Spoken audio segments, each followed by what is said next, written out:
Assalamualaikum warahmatullahi wabarakatuh. Semoga kita semua dalam lindungan Allah Subhanahu wa Ta'ala. Di video kali ini, kita akan membahas tentang tempat misterius di bumi dalam Al-Quran yang belum ditemukan sampai sekarang. Bumi ini terdiri dari daratan dan lautan yang terbentang sangat luas. Berdasarkan penelitian para ahli, bumi ini diperkirakan memiliki luas sekitar 500 juta kilometer persegi. 70% adalah lautan dan 30% adalah daratan yang luasnya hanya sekitar 149 juta kilometer persegi. Para peneliti berspekulasi bahwa manusia telah 90% menjelajahi daratan, sedangkan lautan hanya sekitar 57,8% saja. Hal ini berarti masih banyak tempat-tempat yang belum terjamah manusia. Tentunya di luar sana masih banyak tempat-tempat misterius, bahkan belum pernah terpecahkan mengenai keberadaannya. Hal ini sangat menarik untuk dibahas. Apakah tempat yang belum terjamah tersebut merupakan salah satu dari tempat yang tertera di Al-Quran dan hadis? Berikut adalah tempat paling misterius di bumi yang belum ditemukan sampai sekarang.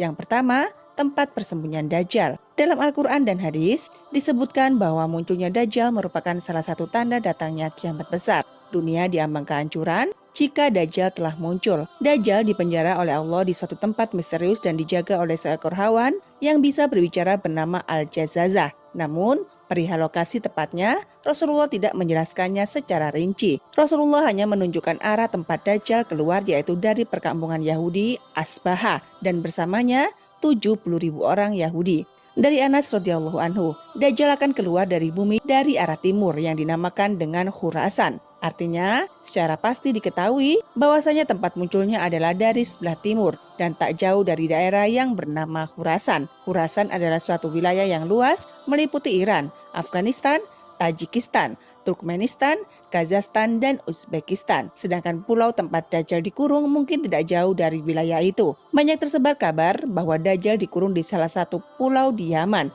yang bernama Socotra, karena pulau ini benar-benar aneh dan punya hewan dan tumbuhan yang tidak ditemukan di tempat lain selain di Pulau Socotra ini. Banyak orang yang mengkaitkan tentang Pulau Socotra ini sebagai Pulau Dajjal, namun ada pulau yang mengatakan Dajjal ada di seketika Bermuda. Yang kedua adalah Telaga Ainul Hayat. Ainul Hayat adalah sebuah telaga atau sebuah tempat yang memiliki mata air, yang jika airnya diminum maka orang itu tidak akan mati sampai kiamat, kecuali dia memohon kepada Allah untuk dimatikan. Kisah tentang tempat ini berhubungan dengan dua tokoh besar, yaitu Raja Zulkarnain dan Nabi Khidir. Riwayat dari As-Salabi dari Imam Ali. Suatu hari, Raja Zulkarnain bertanya kepada malaikat tentang bagaimana ibadah malaikat kepada Allah. Kemudian, malaikat pun memberitahu kepada Zulkarnain bahwasanya ada malaikat sejak dia diciptakan. Dia selalu sujud dan tak pernah mengangkat kepalanya untuk selamanya, karena dia tak mau menyia-nyiakan waktu untuk selalu beribadah kepada Tuhannya. Zulkarnain yang mendengar penuturan malaikat itu pun tertarik, sebab Zulkarnain ingin hidup abadi supaya dia bisa lebih lama beribadah kepada Allah.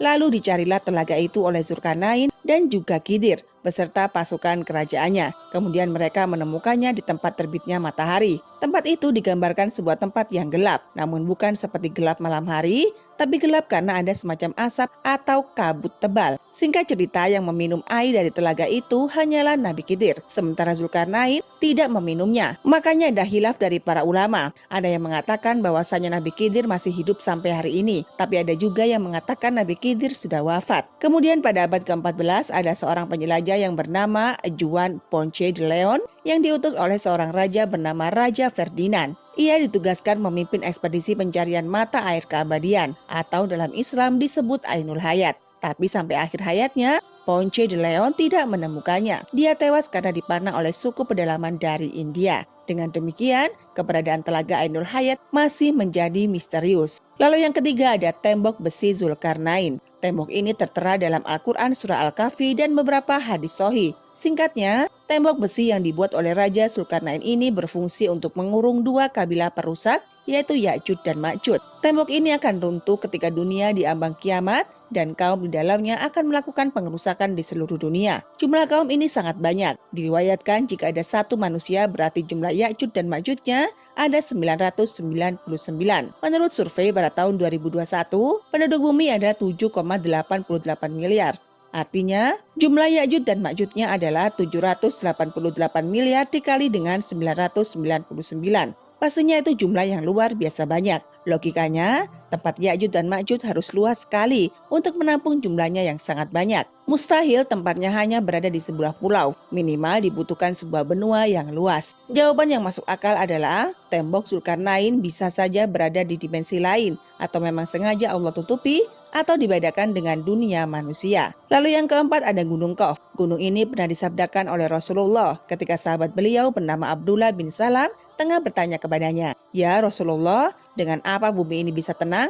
Rasulullah bersabda, "Dengan beberapa gunung." Kemudian Abdullah bertanya lagi, "Lalu dengan apa gunung-gunung itu dikokohkan?" Rasulullah bersabda, "Dengan Gunung Qaf yang terbuat dari batu zamrud hijau dan birunya langit." Para ahli tafsir mengatakan, Gunung Qaf merupakan induk semua gunung yang ada di dunia ini. Raja Zulkarnain pernah naik ke gunung ini.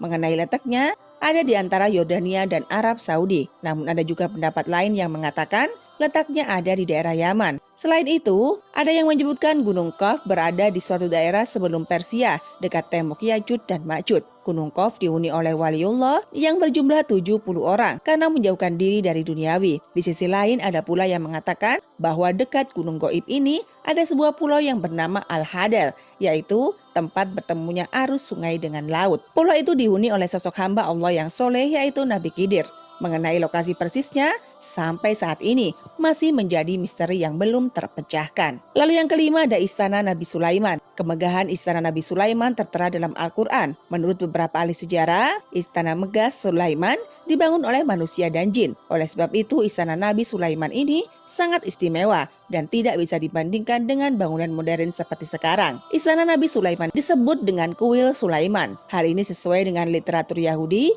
bahwa Istana Nabi Sulaiman sekarang sudah tidak ada lagi alias sudah runtuh. Yang tersisa hanyalah tembok sebelah barat dari bagian kuil. Bagi orang Yahudi, bangunan ini dinamai tembok ratapan. Itulah tadi kisah singkat tentang tempat misterius di bumi dalam Al-Quran yang belum ditemukan sampai sekarang. Sebagai manusia yang berakal dan beriman, kita bisa mengambil pengetahuan dan hikmahnya saja untuk dijadikan pelajaran. Gambar yang ditampilkan hanya ilustrasi, dan kami mohon maaf jika ada kesalahan dalam penulisan atau penyebutan. Semoga konten ini bisa menghibur dan bisa memberi inspirasi, edukasi, dan manfaat dalam kehidupan sehari-hari. Wallahu a'lam bishawab. Wassalamualaikum warahmatullahi wabarakatuh.